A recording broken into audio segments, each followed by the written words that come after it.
कृष्णा, मैं गौरव किसदासी आज आपके लिए भगवत गीता के श्लोक लाए हैं। आज का अध्याय है 5 और श्लोक है, आपका श्लोक बताइए आज कौन सा है। आज है 10, 11 और 12।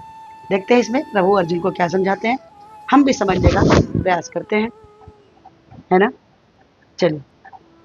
ब्रह्मणयाद्दाय कर्माणि संगं त्यक्त्वा करोति यः लिप्यते न स पापेन पद्मपत्रमिवाम्भसा। 11वां नंबर श्लोक। कायेन मनसा बुद्ध्या केवलेनेन्द्रियैरपि योगिनः कर्म कुर्वन्ति संगं त्यक्त्वात्मशुद्धये। आज का आखिरी श्लोक 12वां श्लोक।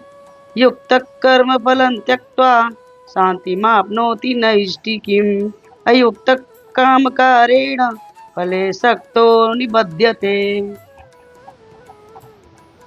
10वां नंबर श्लोक को प्रभु ने क्या समझाया है। जो व्यक्ति कर्म फलों को परमेश्वर को समर्पित करके आसक्ति रहित होकर अपना कर्म करता है, वह पाप कर्मों से उसी प्रकार अप्रभावित रहता है जिस प्रकार कमल पत्र जल में अस्पृश्य रहता है।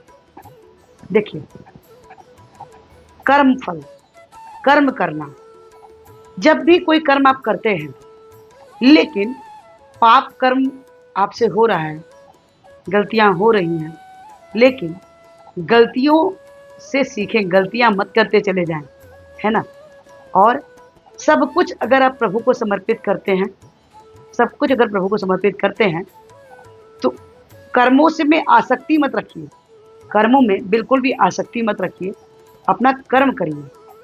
ऐसे व्यक्ति जो होते हैं ठीक उसी प्रकार से होते हैं जिस प्रकार से जल में कमल जो खिला होता है, कमल जो खिला होता है उसकी जो पत्तियां होती हैं, पत्तियों को देखेंगे उसको पानी टच नहीं करता, कमल के पत्तियों पर पानी नहीं टच होता, जबकि वो पानी में ही है।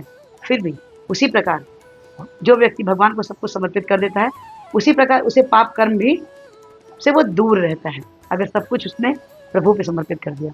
अगला श्लोक।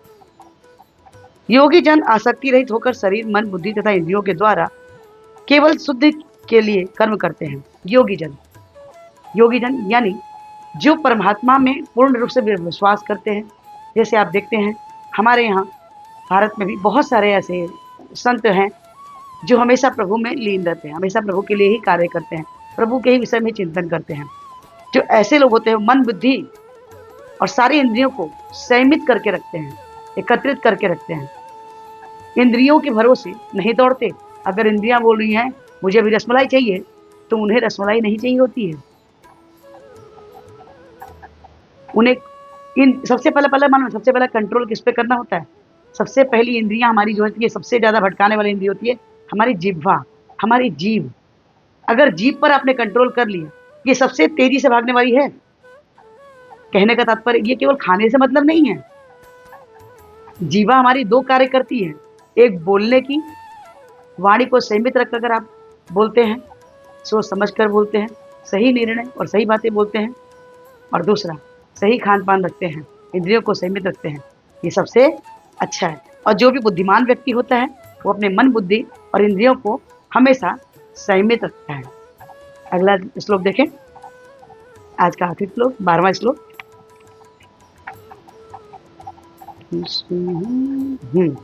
निश्चल भक्त शुद्ध शांति प्राप्त करता है क्योंकि वह समस्त कर्म फल मुझे अर्पित कर देता है, किंतु जो व्यक्ति भगवान में युक्ति नहीं है और जो अपने श्रम का फल कामी है वो बद जाता है।